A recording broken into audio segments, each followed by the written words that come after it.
घनघोर बरसात में सुजीत अपनी पुरानी बैलगाड़ी लेकर मेले से लौट रहा था। आसमान में काले बादलों की मोटी परतें उमड़ घुमट कर गरज रही थीं, मानो धरती पर टूट पड़ने को तैयार हों।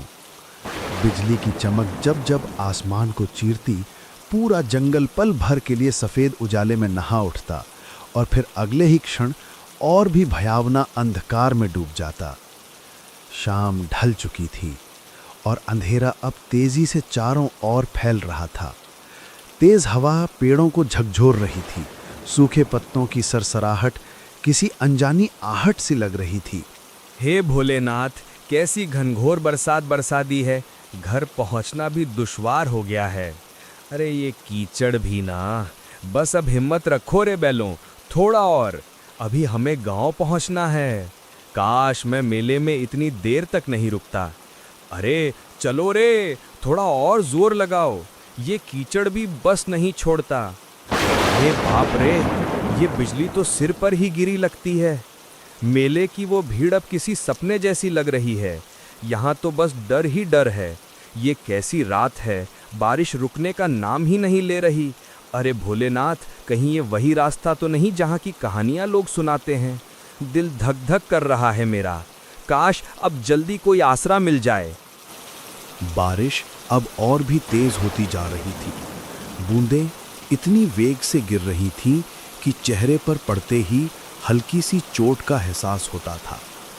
आसमान में बिजली बार बार चमक रही थी और बादलों की गड़गड़ाहट से धरती जैसे कांप उठती थी। चारों ओर सन्नाटा पसरा हुआ था। ना कोई इंसान, ना कोई आवाज, बस बारिश की लगातार ध्वनि और दूर कहीं से आती जंगली जानवरों की डरावनी आवाजें। सुजीत का दिल जोर जोर से धड़कने लगा। उसने इस रास्ते के बारे में कई डरावनी कहानियां सुनी थीं। तभी अचानक उसे दूर कहीं से मंदिर की घंटी की आवाज सुनाई दी। अजीब बात ये थी कि वो आवाज बारिश के शोर के बीच भी साफ और गूंजती हुई सुनाई दे रही थी। सुजीत ने ध्यान से सुना। हाँ, ये निश्चित ही किसी मंदिर की घंटी थी। अरे ये आवाज, ये तो मंदिर की घंटी जैसी लग रही है। हाँ बिल्कुल, पर इतनी तेज बारिश में कौन बजा रहा होगा इसे? सुजीत ने बैलों को उस आवाज की दिशा में मोड़ दिया। कुछ दूरी तय करने के बाद उसे घने पेड़ों के बीच एक बहुत ही पुराना शिव मंदिर दिखाई दिया। मंदिर पत्थरों से बना था और देखने में काफी जर्जर व प्राचीन लग रहा था। पर अजीब बात यह थी कि उसके भीतर से हल्की सी रोशनी झिलमिला रही थी। सुजीत ने अपनी बैलगाड़ी मंदिर के पास रोकी और उत्सुकता व डर के मिले जुले भाव के साथ जल्दी से मंदिर के अंदर चला गया। मंदिर बाहर से जितना पुराना लग रहा था, अंदर उतना ही स्वच्छ और शांत था। शिवलिंग के सामने अगरबत्तियां जल रही थीं और चारों ओर दूध और चंदन की हल्की सी खुशबू फैली हुई थी। ऐसा लग रहा था जैसे किसी ने अभी अभी पूजा की हो, मगर वहां कोई दिखाई नहीं दे रहा था। कोई है यहाँ? कृपया बाहर आइए, मैं रास्ता भटक गया हूँ। बारिश बहुत तेज हो रही है। रास्ता कीचड़ में डूब गया है। बैल भी थक गए हैं। अगर थोड़ी देर यहीं रुक जाऊं तो कोई आपत्ति तो नहीं? अजीब है, मंदिर में रोशनी जल रही है, अगरबत्तियां भी सुलगी हैं, फिर कोई दिख क्यों नहीं रहा? कुछ देर बाद मंदिर के पिछले वाले कमरे से एक वृद्धा साधु प्रकट हुए, जिन्होंने गेरुए वस्त्र धारण कर रखे थे। उनकी आंखों में गहरी शांति थी, पर चेहरे पर किसी गहरी चिंता की छाया साफ झलक रही थी। कौन हो तुम बेटा? इस तूफानी रात में यहाँ कैसे आ पहुँचे? महाराज, मैं पास के गांव से लौट रहा था। मेला देर तक चला गया, इसलिए देर हो गई। रास्ते में इतनी भयंकर बारिश शुरू हो गई कि कुछ सूझा ही नहीं।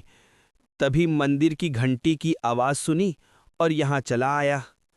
वे कुछ क्षणों तक सुजीत को निहारते रहे, मौन और स्थिर। फिर धीरे धीरे शांत स्वर में बोले, इस समय जंगल में रुकना उचित नहीं है। ये जगह दिन में भले शांत लगे, पर रात में इसका रूप बदल जाता है। हर आवाज का यहाँ कोई ना कोई अर्थ होता है और हर सन्नाटे में कोई छिपा हुआ स्वर। बेटा, अगर तुमने बाहर की घंटी सुनी है तो जान लो, वो हर किसी को नहीं बुलाती।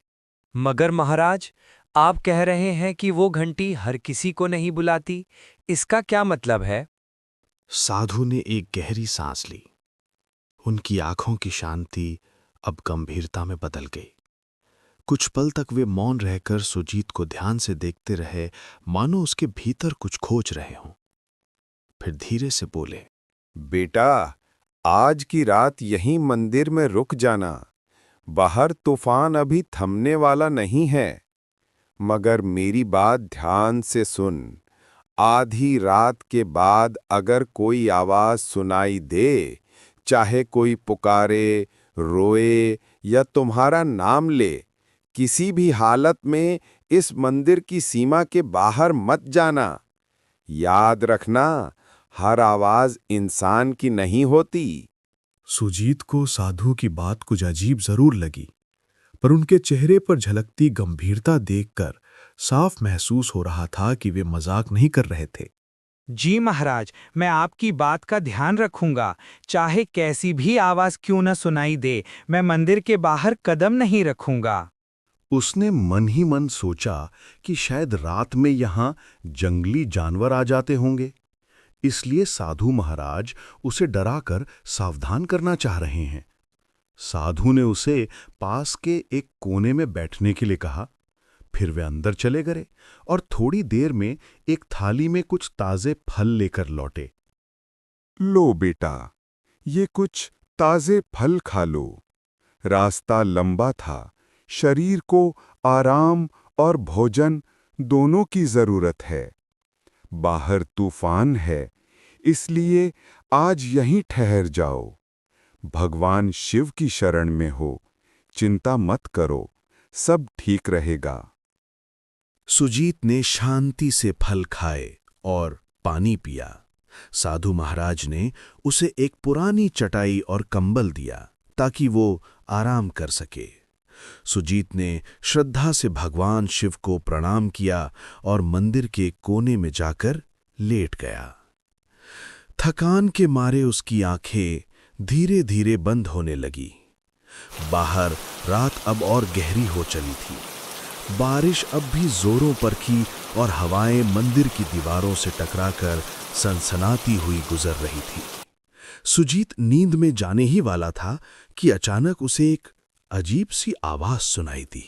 पहले तो वो बहुत धीमी थी, पर कुछ ही पलों में वो आवाज धीरे धीरे तेज होती चली गई। सुजीत बेटा, बाहर आ जा। देख, मैं यहाँ हूँ। डर मत, मैं तेरी माँ हूँ। तू इतनी देर से लौटा नहीं, मैं तुझे ढूंढती ढूंढती यहाँ तक आ गई। बेटा, बस एक बार बाहर आ जा। देख, तेरी माँ तुझे बुला रही है। मेरे पास आ जा सुजीत। तू मुझे पहचानता है ना? मेरी आवाज़ सुन बेटा, मैं तुझसे मिलने आई हूँ। सुजीत, मेरी बात सुनो बेटा, मैं बड़ी मुसीबत में हूँ। कोई मुझे यहाँ से ले जाओ, वरना मैं बच नहीं पाऊंगी। तू तो मेरा साहसी बेटा है ना? बस एक बार बाहर आ जा, मुझे तेरी ज़रूरत है। देख, मैं यहीं तेरे मंदिर के बाहर खड़ी हूँ, ठंडी बारिश में भीग रही हूँ। जल्दी आ बेटा, मुझे बचा ले। सुजीत की आंखें अचानक खुल गईं। वो चौंक कर उठ बैठा। उसके चारों ओर सन्नाटा पसरा था, पर वो आवाज अब और स्पष्ट सुनाई दे रही थी। अजीब बात ये थी कि वो आवाज किसी और की नहीं, बल्कि उसकी अपने माँ की आवाज जैसी लग रही थी। ये आवाज माँ की लग रही है, लेकिन माँ यहाँ कैसे हो सकती है? नहीं, ये सच नहीं हो सकता।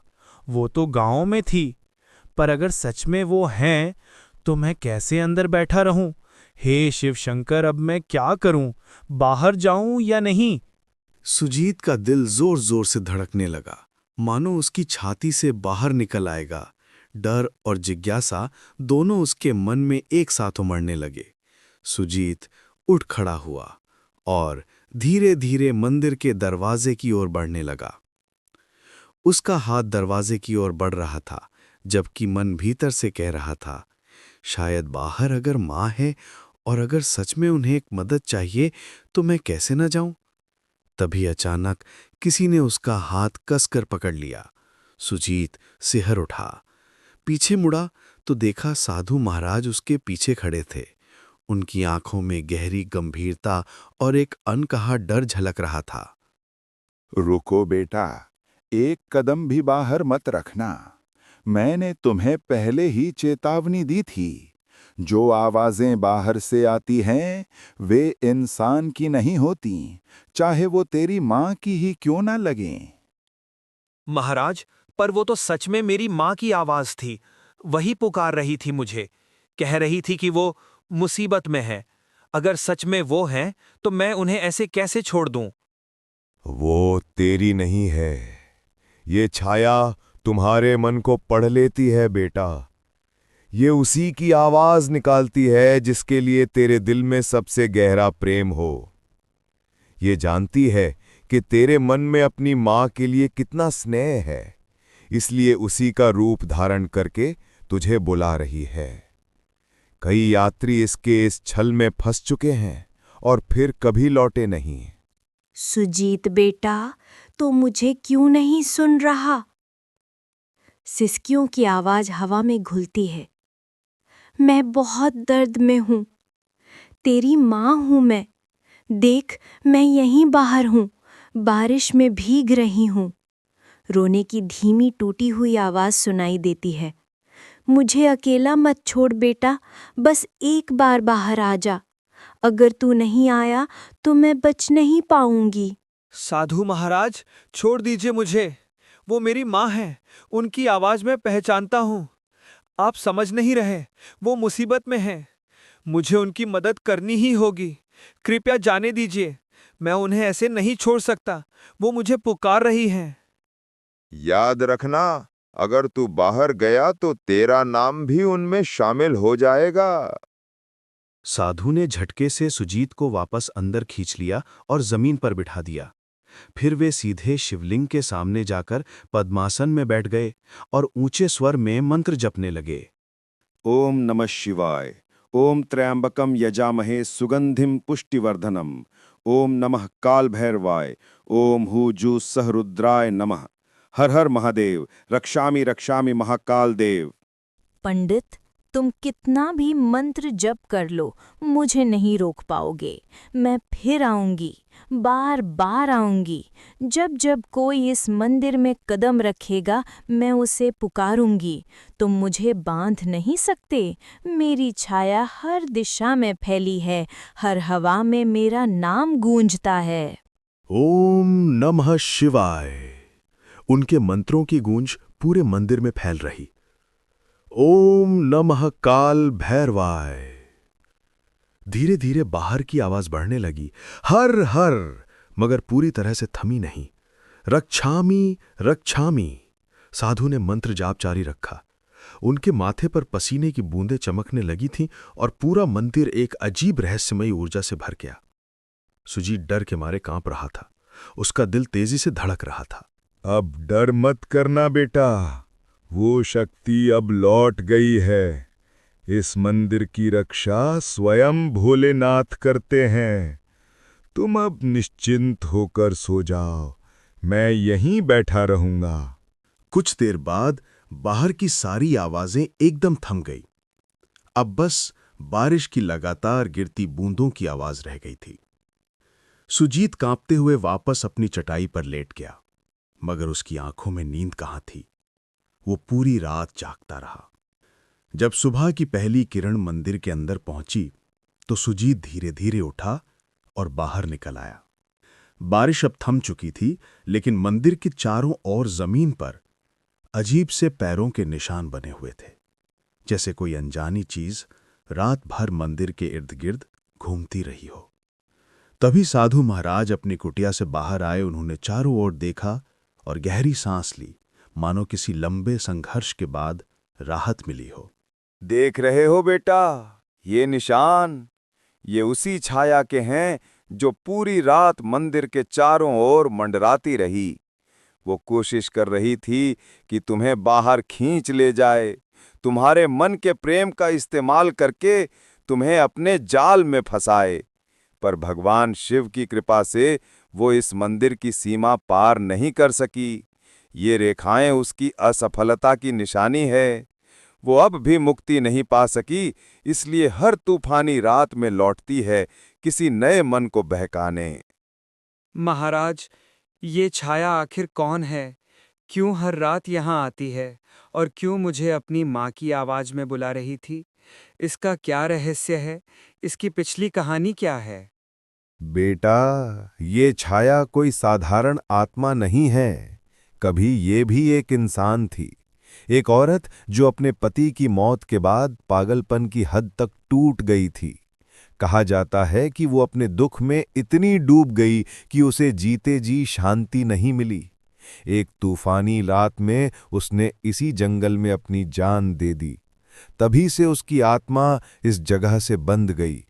वो अब भी अपने अकेलेपन और दर्द से मुक्त नहीं हो पाई है। वो अपने दर्द में सबको शामिल कर लेना चाहती है। वो जानती है कि इंसान का सबसे बड़ा प्रेम किससे होता है? अपनेपन से, अपनी माँ से, अपने बच्चों से। इसीलिए वो उसी आवाज में पुकारती है ताकि जो सुन ले वो खुद को रोक ना सके। कई यात्री उस केस छलावे में फंस चुके हैं और फिर कभी लौटे नहीं। वही सब उसकी छाया में समा गए, उसी के दुख का हिस्सा बन गए। बेटा, अगर मैं तुम्हें रोका ना होता तो सुबह तक यहां तुम्हारे पैरों के भी निशान नहीं मिलते और तुम्हारे बैल वहीं के वहीं खड़े रह जाते। सुजीत के रोंगटे खड़े हो गए। सुजीत ने कांपते हाथों से साधु के चरण छुए। साधु महाराज, अगर आप मुझे नहीं रोकते तो पता नहीं मेरा क्या होता। साधु महाराज, आपने मेरी जान बचाई है। अगर आप ना होते तो आज मैं जिंदा नहीं होता। मैं आपका आजीवन ऋणी रहूंगा, इसे मैं कभी नहीं भूलूंगा।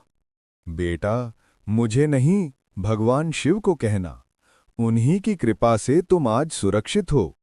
याद रखना, उस छाया से बचने का एक ही उपाय है, श्रद्धा और विश्वास। ये दोनों कभी मत भूलना। सुजीत ने भगवान शंकर की मूर्ति के पास जाकर श्रद्धा से प्रणाम किया। फिर वो बाहर आकर अपनी बैलगाड़ी के पास पहुंचा। दोनों बैल सुरक्षित खड़े थे, जैसे रात की भयानक घटनाओं से अनजान हों। उसने बैलगाड़ी तैयार की, साधु महाराज को अंतिम प्रणाम किया और वहां से रवाना हो गया। रास्ते भर उसका मन उसी रात की घटनाओं में उलझा रहा। वो आवाज कितनी सच्ची, कितनी जीवंत लग रही थी। उसे एहसास हो रहा था कि अगर साधु महाराज ना होते तो शायद आज वो जिंदा ना होता। सुबह की सुनहरी धूप अब पेड़ों की पत्तियों पर चमक रही थी। दोपहर तक सुजीत अपने गांव पहुंच गया। घर पहुंचते ही उसकी नजर अपनी मां पर पड़ी। वो आंगन में बैठी अपने छोटे बेटे से हंसते हुए बातें कर रही थी। मां को कुछ नहीं हुआ था, वो बिल्कुल सुरक्षित थी। अरे, ये क्या हाल बना रखा है तूने सुजीत? कांप क्यों रहा है बेटा? कहीं रास्ते में कुछ हुआ क्या? बोल ना पगले, तू ठीक तो है ना? माँ, मैं बहुत डर गया था।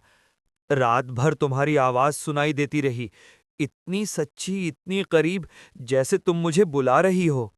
मैंने सोचा तुम किसी मुसीबत में हो। अगर साधु महाराज मुझे ना रोकते तो शायद मैं आज तुम्हारे सामने ना होता। सुजीत ने अपनी मां को रात की सारी घटना बताई। उसकी बात सुनकर मां की आंखों में डर और हैरानी दोनों झलकने लगे। धीरे धीरे ये खबर पूरे गांव में फैल गई। सबको मालूम हो गया कि उस जंगल में रात के समय कुछ अनहोनी घटती है।